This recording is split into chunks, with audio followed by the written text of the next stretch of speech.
Assalamualaikum warahmatullahi wabarakatuh. Saya Eka Puspita dengan NPMS 012021007, kelas APN 1A Politeknik ST Yalan Makassar, Program Studi Administrasi Pembangunan Negara. Di sini, saya akan menjelaskan mengenai siklus kebijakan dan contoh siklus kebijakan pemerintah. Yang pertama, saya akan menjelaskan 5 siklus kebijakan. Yang pertama yaitu agenda setting. Agenda setting adalah masalah yang menjadi perhatian pemerintah untuk dibuat menjadi kebijakan. Kemudian yang kedua yaitu formulasi kebijakan.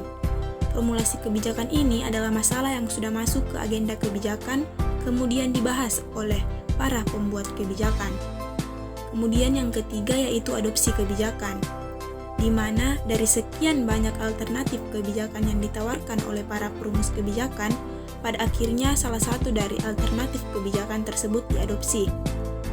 Siklus yang keempat yaitu implementasi kebijakan, di mana keputusan program kebijakan yang telah diambil sebagai alternatif pemecahan kemudian diimplementasikan. Dan siklus yang terakhir yaitu evaluasi kebijakan, di mana evaluasi kebijakan ini adalah kebijakan yang telah dijalankan akan dinilai atau dievaluasi untuk melihat sejauh mana kebijakan yang dibuat telah mampu memecahkan masalah. Kemudian contoh siklus kebijakan. Di sini saya membahas mengenai kebijakan pemerintah mengenai maraknya kekerasan seksual di perguruan tinggi. Yang pertama agenda setting.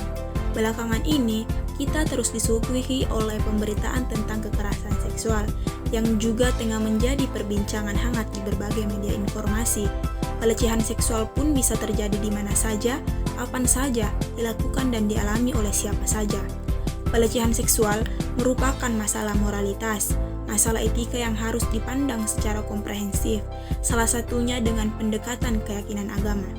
Pelecehan seksual telah sampai di lingkungan perguruan tinggi yang sejatinya tempat para kaum intelek. Kampus seharusnya menjadi tempat yang paling aman, namun kenyataannya pelecehan seksual telah menjamur di sana dan tidak pernah diusut tuntas. Kemudian formulasi kebijakan. Dalam sebuah penelitian terbaru, terdapat 1001 kasus kekerasan seksual yang terjadi di perguruan tinggi Islam. Lebih dari 70% masyarakat kampus mengetahui hal tersebut, namun tidak bisa menemukan jalan penyelesaian. Dan dari penelitian tersebut dapat diketahui bahwa bahkan di perguruan tinggi Islam kasus kekerasan seksual pun sangat tinggi. Merujuk pada survei yang dilakukan oleh Kemendikbud pada tahun 2020, sebanyak 77% dosen di Indonesia mengatakan bahwa kekerasan seksual pernah terjadi di kampus.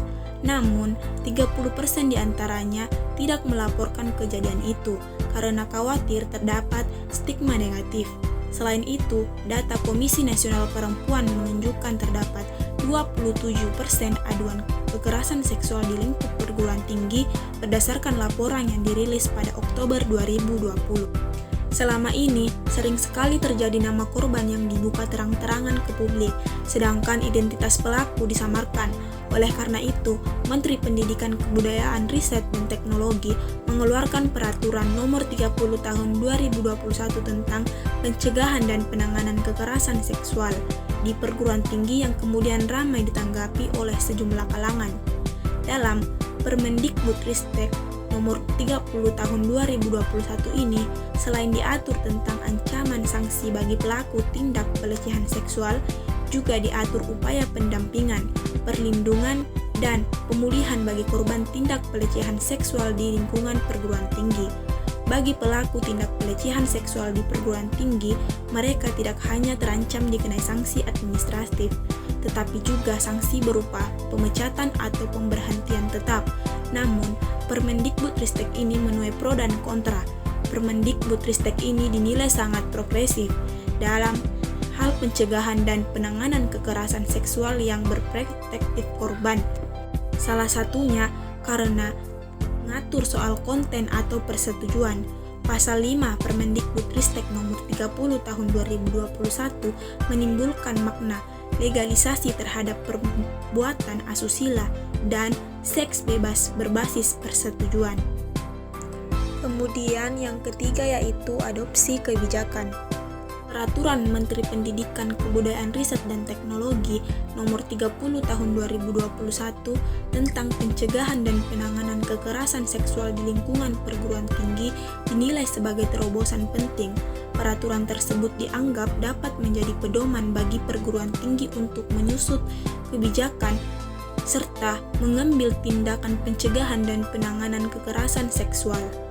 Terkait hal itu, Menteri Pemberdayaan Perempuan dan Perlindungan Anak berharap lembaga pemerintah, penegak hukum, pendidikan, serta lembaga negeri maupun swasta lainnya mengembangkan kode etik pencegahan dan penanganan kasus kekerasan, karena kekerasan seksual dapat menimbulkan dampak yang sangat besar bagi perempuan dan anak. Bahkan, kekerasan seksual juga bisa mengakibatkan kematian, masalah kesehatan mental, hingga hilangnya produktivitas dan berpengaruh terhadap ekonomi. Sementara itu, Manajer Pengabdian Masyarakat Fakultas Hukum Indonesia menyetujui pentingnya pembentukan peraturan di masing-masing lembaga terkait kekerasan seksual, sehingga menurutnya peraturan dalam undang-undang bersifat umum, maka harus diterjemahkan ke aturan yang sifatnya lebih teknis agar mudah dilaksanakan. Lalu, implementasi kebijakan. Kementerian Pendidikan, Kebudayaan Riset dan Teknologi yang menerbitkan aturan soal pencegahan dan penanganan kekerasan seksual di perguruan tinggi. Aturan tersebut tertuang dalam Nomor 30 Tahun 2021. Peraturan tersebut bakal menjadi landasan hukum bagi petinggi perguruan tinggi dalam mencegah dan menangani kasus kekerasan seksual di lingkungan kampus.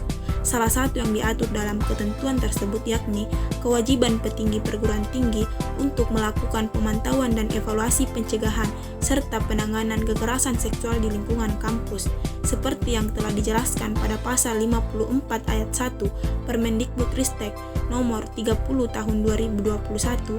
Laporan tentang hasil pemantauan dan evaluasi tersebut nantinya disampaikan pemimpin perguruan tinggi kepada Mendikbudristek paling sedikit 1 kali dalam 6 bulan atau sewaktu-waktu jika diperlukan.